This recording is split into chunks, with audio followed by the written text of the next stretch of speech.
आइए शुरू करते हैं आज का क्लास। आज हम क्रमचय के अंतर्गत उन वस्तुओं का क्रमचय ज्ञात करेंगे जिसमें दी गई n वस्तुओं में सभी भिन्न भिन्न ना हो। अर्थात मान लीजिए हमको n वस्तु दी गई, अब सभी भिन्न भिन्न ना हो अर्थात उसमें p वस्तुएं a प्रकार की, p वस्तु a प्रकार की, q वस्तु b प्रकार की, तब बना क्रमचय बराबर factorial n upon factorial p into factorial q होता है। ठीक, अब इसका एक उदाहरण देखें, कहना क्या चाहता है। जैसे एक शब्द लिए इंडिया, एक शब्द क्या लिया इंडिया, तो इंडिया शब्द के अक्षरों से लेकर के कुल कितने क्रमचय बनेंगे? तो इंडिया में कुल कितने अक्षर हैं? 5। जैसे कि n वस्तु दी गई है तो n की जगह अपने पास क्या हुआ? 5 वस्तु। a प्रकार की p वस्तुएं, b प्रकार की q वस्तुएं, कंडीशन बताना है तो यहां पर देखेंगे i डबल है, 2 वस्तु i एक ही प्रकार का हुआ, ये बताना चाह रहे हैं। तो इसमें कुल n का मान क्या है? 5। तो अभिष्ट क्रमचय बराबर इस फार्मूला में लेंगे तो n का मान क्या हुआ? 1 2 3 4 5, यानी 5 का फैक्टोरियल। और एक ही प्रकार की वस्तुएं यानी उन अक्षरों का बार बार आना, तो i 2 बार है तो ये हो जाएगा फैक्टोरियल 2। फैक्टोरियल 5 का मान हम जानते हैं 120 और फैक्टोरियल 2 का 2 से भाग देंगे, हमारा आंसर क्या प्राप्त होगा? 60। तो इस प्रतिबंध को थोड़ा ध्यान से समझेंगे कि n दी गई वस्तुओं में सभी वस्तुएं भिन्न भिन्न ना हो, कुछ वस्तुएं एक जैसी हो जाए, उस कंडीशन में क्रमचय ज्ञात करना। क्लियर है? नेक्स्ट एक्सरसाइज से क्वेश्चन लेंगे।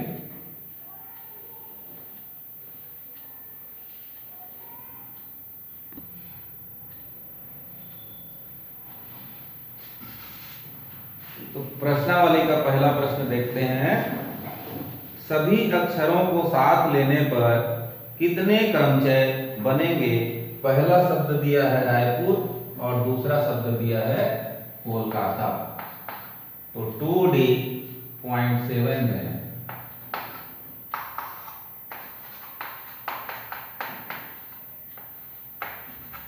तो देखेंगे रायपुर में अपने पास कुल कितने अक्षर हैं? 6। R क्या है? रिपीट हो रहा है, यानी 2 वस्तुएं R एक ही प्रकार की है। तो हमारा जो प्रतिबंध है वो ऐसा है कि n दी गई वस्तुओं में सभी वस्तुएं भिन्न ना हो, कुछ वस्तुएं एक जैसी हो। जैसे यहाँ 2R एक जैसे है, तो हमको सीधा लिख लेना है कुल अक्षर 6 R समान, कितना ठो है? 2 ठो। इसलिए अभिष्ट क्रमचय बराबर 6 का फैक्टोरियल बटे 2 का फैक्टोरियल लिख सकेंगे। फैक्टोरियल 6 मतलब 6 गुणे 5 गुणे 4 गुणे 3 गुणे 2 गुणे 1, और हर में भी लिखेंगे 2 गुणे 1। 2 से 1 से ये कटा। अब 4 तिया 12, 12 पंचे 60 और 60 गुणे 60 बराबर हो जाएगा 360। ये आंसर है। दूसरा इसी में दिया हुआ है, शब्द है कोलकाता।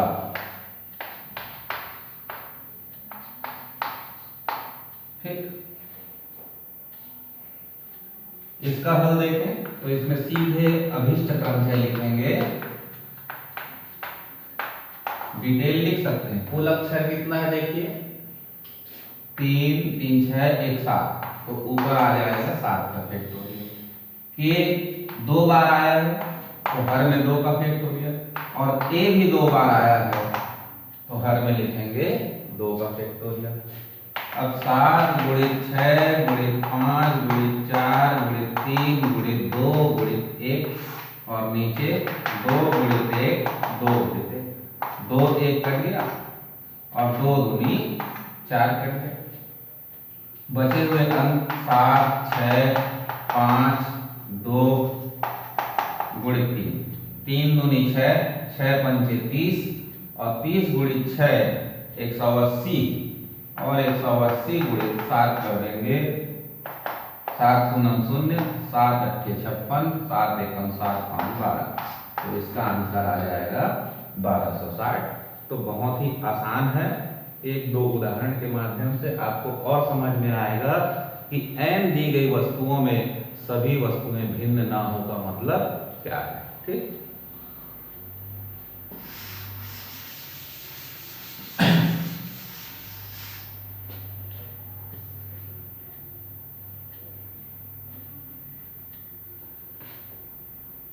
अब लेते हैं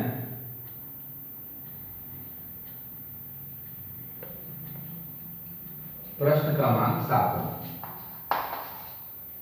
शब्द दिया है एग्जामिनेशन,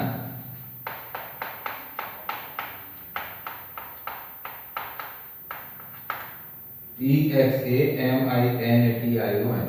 शब्दों के अक्षरों से कितने शब्द बनाए जा सकते हैं, इनमें से कितने शब्दों में स्वर विषम स्थानों पर होंगे। देखिए, इसके लिए अभिष्ट क्रमचय लिखेंगे।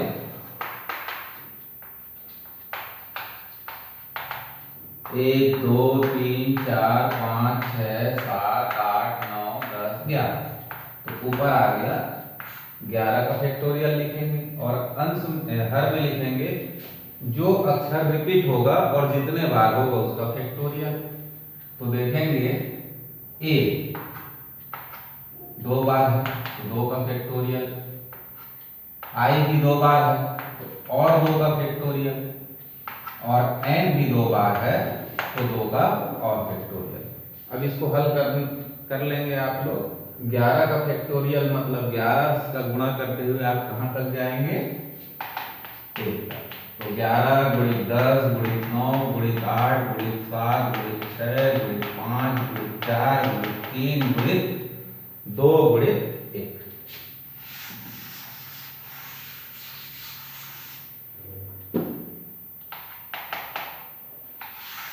और हर में लिख दीजिए 2 गुणित 1 2 गुणित 1 2 गुणित 1।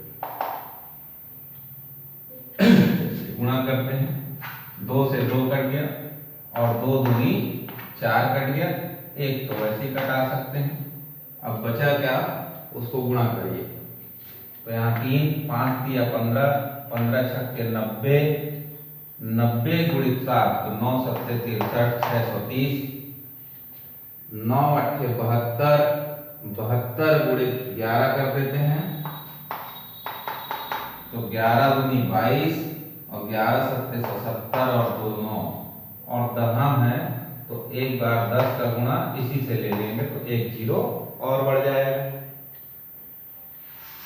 अब इस गुणा कर लीजिए, 7 9 2 गुणित 63, 3 दूनी 6, 9 किया 27 और 7 किया 21 2 23, 6 दूनी 12, 6 निया 54 1 55, और 6 सत्ते 42 और 5 47, 6 9 8 9 4, और डबल 0। तो एक आंसर हमारा ये आ जाएगा कि कितने क्रमचय बनेंगे। फिर उसमें दूसरा प्रश्न और पूछ रहा है, इनमें से कितने इनमें से कितने शब्दों में स्वर विषम स्थानों पर होंगे। अब कितने शब्दों पर स्वर विषम स्थानों पर होंगे उसको देख लेते हैं।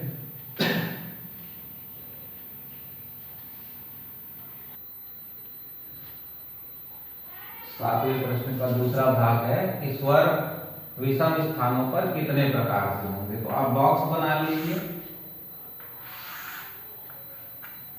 1 2 3 4 5 6 7 8 9 10।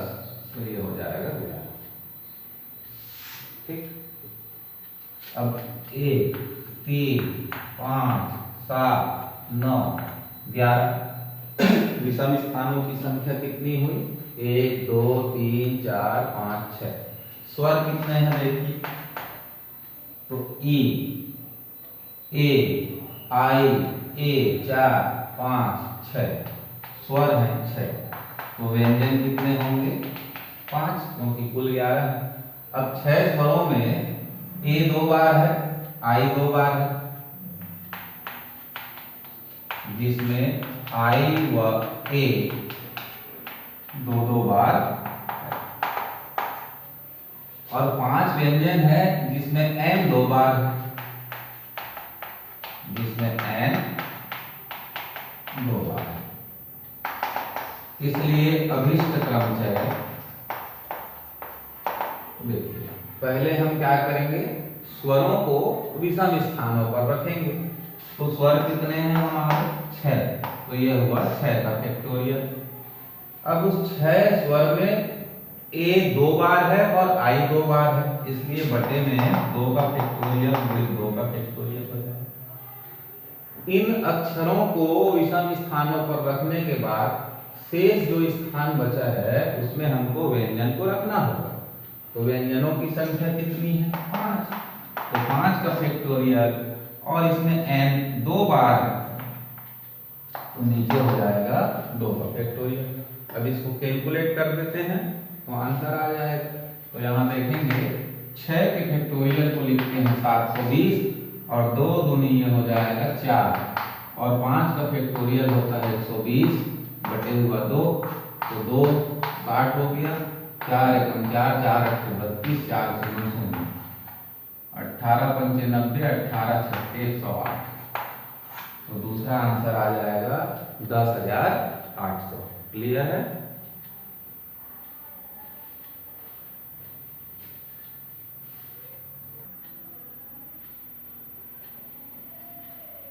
चलिए प्रश्न क्रमांक 18वां लेते हैं। 3 3 3 0 4 5 अंक जो दिया है 3 3 3 0 4 5 के प्रयोग से 3 लाख निकाले। 3 लाख से बड़ी कितनी संख्याएं बनेंगी? तो सीधा लिखेंगे 3 लाख से बड़ी संख्याओं की संख्या मतलब अभिष्ट क्रम है। तो देखिए 1 2 3 4 5 6। ठीक। तो बॉक्स बना दूं, बॉक्स पे ठीक लगेगा। तो 3 लाख से बड़ी मतलब कितनी संख्याएं हुई? 6। तो 1 2 3 4 5 6। अब इन दी गई संख्याओं में से हम देखेंगे कि इस लाखवें स्थान पर हम क्या नहीं रख सकते? बताइए। 0 नहीं रख सकते। 0 रखेंगे तो ये 5 अंकों वाली संख्या हो जाएगी, जबकि 3 लाख से बड़ी का मतलब हुआ 6 अंकों वाली। तो इस स्थान को भरने के लिए हमारे पास तरीका होगा 5। ठीक। इन तीनों में से कोई एक 3 या फिर 4 और 5 को रखेंगे। अब यहाँ पर जब शून्य के अतिरिक्त कोई अन्य अंक आ जाता है तो बाकी इस स्थान को भरने के लिए हमारे पास फिर कौन सा तरीका होगा? भाई मान लीजिए 4 को यहाँ रख दिए, तो इस स्थान के लिए यानी 10,000वें स्थान पर 5 प्रकार से रख पाएंगे। फिर उसके बाद एक कम करते जाते हैं 4 3 2 1। तो ये हो जाएगा 5 पंचे 25 25 चौक 100 और 100 छक्के 600 हुआ। लेकिन ऐसा कब सही था, जब हम पिछले एक्सरसाइज में बना रहे थे तब। पर यहाँ पर क्या है, n दी गई वस्तुओं में से सभी वस्तुएं भिन्न नहीं है, मतलब ये 3 जो है 3 बार आया हुआ है, इसलिए अभी ये उत्तर सही नहीं है, बल्कि इसको किससे भाग देना पड़ेगा, फैक्टोरियल 3 से। इसलिए अभिष्ट क्रमचय, तो ये हो जाएगा 600 बटे फैक्टोरियल 3। फैक्टोरियल 3 मतलब 3 गुणित 2 गुणित, तो 3 दूनी 6, 3 शून्य, फिर 2 एकम, तो आंसर आएगा 100। ठीक है, तो यहाँ पर इतने उदाहरणों के माध्यम से या प्रश्नावली के प्रश्नों के माध्यम से आपको समझाने का प्रयास किया गया कि n दी गई वस्तुओं में से सभी वस्तुएं भिन्न ना हो तो हम कैसे क्रमचयों की संख्या ज्ञात करेंगे। उसके लिए सीधा नियम था वस्तुओं की संख्या यानी जितनी दी गई है बटे जितनी वस्तुएं एक जैसी हो उसका हम फैक्टोरियल लगा करके भाग देते जाते हैं। ठीक है, अब आगे एक नया प्रतिबंध बता रहा हूं।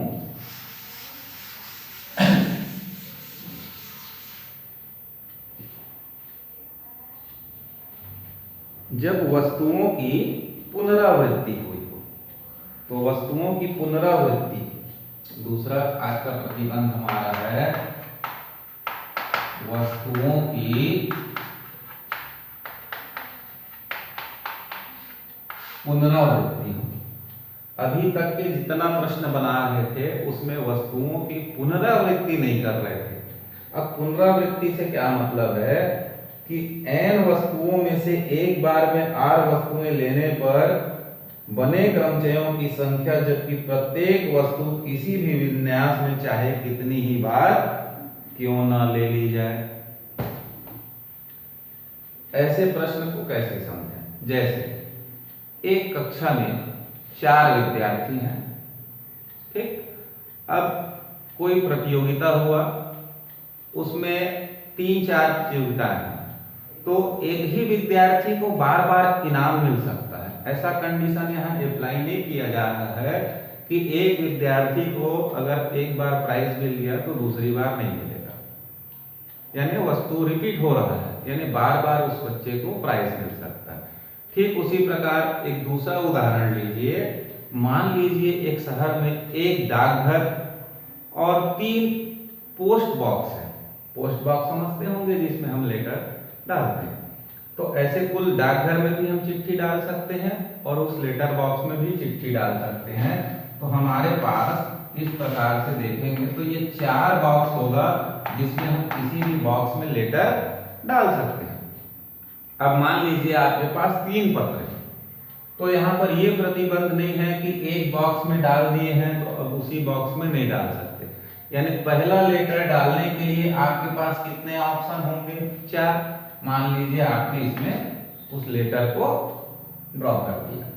अब दूसरा पत्र है आपके पास, तो अब इसमें डाल चुके हैं तो नहीं डालना है, ये पीछे चल रहा था। अब क्या है, वस्तुओं की पुनरावृत्ति होगी, यानी हम इस बॉक्स में भी डाल सकते हैं, इसमें भी डाल सकते हैं, इसमें भी डाल सकते हैं, इसमें, यानी हमारे सामने अभी भी चारों ऑप्शन खुला हुआ है। तो हम दूसरा पत्र भी किस प्रकार से डाल सकते हैं, 4 प्रकार से।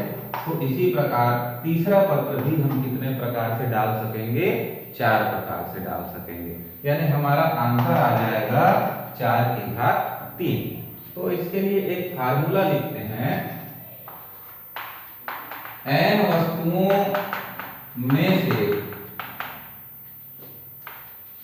एक साथ r वस्तु लेने पर बने क्रमचयों की संख्या, जबकि कोई वस्तु चाहे जितनी बार ली जा सके, ऐसा लिखो, या वस्तुओं की पुनरावृत्ति की जा सके लिखो, जबकि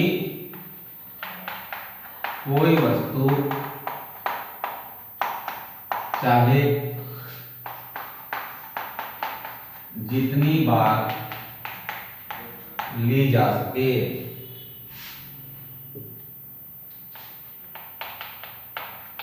तो ऐसे प्रश्न में n to the power r हमारा आंसर बनेगा। n दी गई वस्तु थी और उसमें से r वस्तु लेकर के हम क्रमचय बना रहे थे।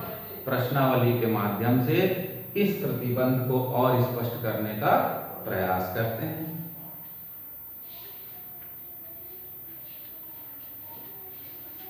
ठीक, नोट हो गया।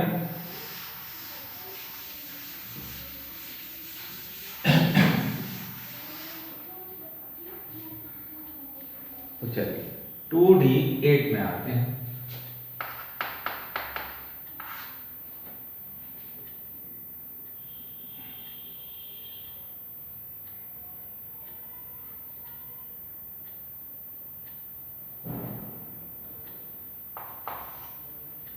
पहला प्रश्न वो पत्र वाला था, वो मैं समझाया, इसलिए उसको आप बनाइएगा। दूसरा प्रश्न देखते हैं। बताइए 5 पुरस्कार 4 लड़कों में कुल कितने प्रकार से बांटे जा सकते हैं, जबकि प्रत्येक लड़का कितने भी पुरस्कार ले सकता है। ऐसे प्रश्नों में हमको बहुत ज्यादा डिटेल लिखने की आवश्यकता नहीं है। अभीष्ट क्रमचय। तो देखिए पुरस्कार कितना है 5 और लड़के कितने हैं 4। तो 4 की घात 5 लिखेंगे कि 5 की घात 4 लिखेंगे, बात यहीं पर है। मुख्य रूप से आपको समझना होगा भाई n to the power r, तो वस्तु क्या है और उस वस्तु में से कितनी ले रहे हैं r, तो n to the power r formula देंगे। तो पुरस्कार लड़कों को प्राप्त होगा, तो पहले पुरस्कार की घोषणा होगी तो कितने प्रकार से हो सकती है। पहला पुरस्कार चारों में से किसी भी लड़के को मिल सकता है, तो पहले पुरस्कार के वितरण के तरीके हुए 4।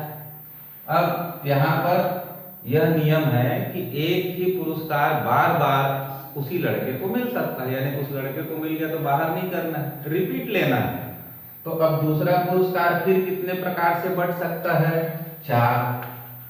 तीसरा पुरस्कार हम कितने प्रकार से बांट सकेंगे 4, चौथा भी 4 और पांचवा भी 4, यानी सभी पुरस्कार चारों लड़कों में बटेगा, यानी एक ही लड़के को बार बार मिल सकता है, इसका मतलब होता है। तो 4 की घात हुआ 5, तो 4 चौक 16, 16 चौक 64, 64 चौक 256 और 256 चौक 1024 हो जाएगा। क्लियर। नेक्स्ट क्वेश्चन लेते हैं।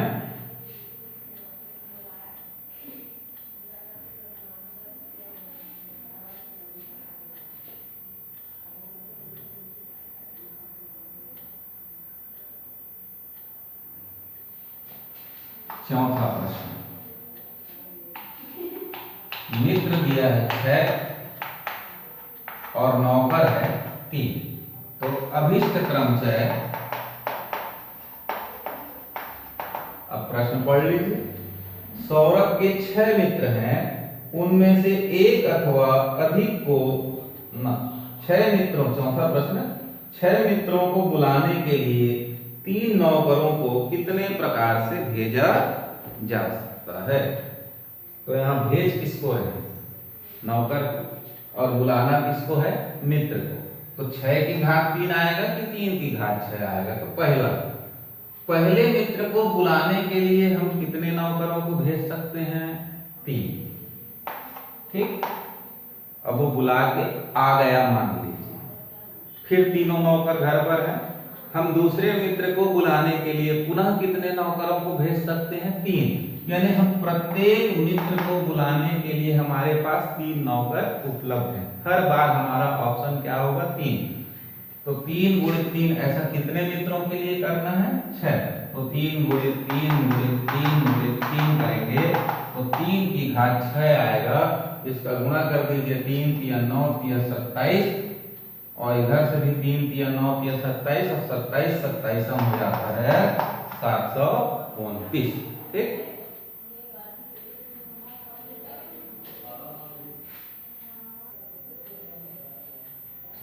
फिर लेते हैं प्रश्न क्रमांक 9। अंक 2 4 5 7 से कितनी संख्याएं बनाई जा सकती हैं यदि दोहराने पर कोई बंधन ना हो। अब यहां पर देखिए थोड़ा सा प्रश्न में त्रुटि है। क्या? तो अंक है हमारे पास 2, 4, 5 और 7। अंक को दोहराने की छूट है, यानी आप चाहे जितनी बार ले लीजिए, कह रहा है। एक दूसरा, यहां पर यह स्पष्ट नहीं किया गया है कि कितने अंकों वाली संख्या बनाना है। ठीक, तो थोड़ा सा गड़बड़ हो रहा है। हम 2, 2 ही कई बार लिख दें। ठीक है, मान लीजिए मैं लिखना शुरू करता हूं तो 2, 2, 2, 2, 2 लिख दिया। अब ये क्या हुआ? 3, 3, 6, 2, 8 अंकों वाली हो गया। तो यहां पर प्रश्न में एक त्रुटि है कि वो 4 अंकों वाला कहना चाह रहा है। कितने अंकों वाला बनाना है? 4 अंकों वाला। तो 4 अंकों वाले बनाने के लिए हमारे पास यहाँ पर बॉक्स होगा 1, 2, 3 और 4। अगर अंकों की पुनरावृत्ति नहीं होती थी तब हम कैसा बनाते? इसको 4 प्रकार से भरते, इसको 3 प्रकार से, इसको 2 प्रकार से, इसको 1 प्रकार से, और हमारा आंसर आ जाता 24। परंतु यहाँ बताया गया है कि अंकों की पुनरावृत्ति की जा सकती है। मतलब इस 1000वें स्थान को हम कितने प्रकार से भरेंगे? 4। मान लीजिए कोई अंक मैं यहाँ 7 का प्रयोग कर लेता हूँ। अब अंकों की पुनरावृत्ति कर सकते हैं, 7 को हम फिर प्रयोग कर सकते हैं। तो इस 1000वें स्थान को पुनः कितने प्रकार से भर पाएंगे? 4। उसी प्रकार 2.5 स्थान को भी कितने प्रकार से भरेंगे? 4। और 1 स्थान को भी कितने प्रकार से भर सकेंगे? 4। क्योंकि यहाँ ये कहना चाहता है कि अगर अंक 7 का उपयोग एक बार कर लिए हैं तो दूसरी बार भी कर सकते हैं। अंकों की पुनरावृत्ति का मतलब वही होता है कि उस अंक को हम दोबारा फिर से लिख लें। तो 4 अंकों वाली संख्या बनाएंगे तो 4 × 4 × 4, तो 4 चौक 16 और 16 चौक 64, 64 चौक 256 आएगा आंसर। तो इस प्रश्न में थोड़ा सा त्रुटि है। मान लीजिए एग्जाम में आता है अंक 2, 4, 5, 7 से कितनी संख्याएं बनाई जा सकती हैं जबकि अंकों की पुनरावृत्ति की जा सकती है। तो वहां आप ध्यान रखेंगे कि हमको कितने अंकों वाली संख्या ही बनाना है? 4 अंकों वाला, क्योंकि इसमें थोड़ा मिसप्रिंटिंग है। क्लियर है? नेक्स्ट क्लास में मैं आपको लेकर मिलूंगा वृत्ति क्रमचय क्या है। ठीक, तब तक के लिए 2D.7 और 8 का आप अभ्यास कर लीजिए।